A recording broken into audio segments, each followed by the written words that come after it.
गोंयच्या चडशा रस्त्यांची बरीच दशा जाल्ली दिसता।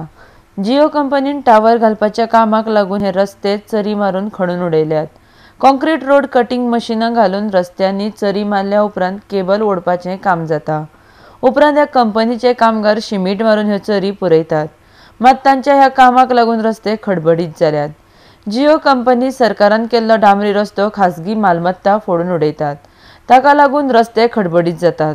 मान्सूनाची कामां म्हूण आमदार मंत्री गोंयचे रस्ते डांबरीकरण करून घेतात। मात अशा कंपनीच्या कामाक लागून भौशीक बांदकाम खात्याक परते टेंडर काडून रस्ते सारके करचे पडटात। खासगी कंपनीच्या कामाक लागून सरकाराच्या तिजोरींतले पयशे काडून अशा रितीन परत परत रस्ते डांबरीकरण करपाचें काम जालें जाल्यार हाका जापसालदार कोण आसतलो, खासगी कंपनी काय सरकार? गोंयच्या बऱ्याचशा भागांनी अशाच जियो कंपनीच्या टावर घालपाच्या कामा खातीर रस्ते फोडून उडोवन दशा करपाचें प्रकरण चालू आसा। आरडेक्स गोवा ब्युरो रिपोर्ट।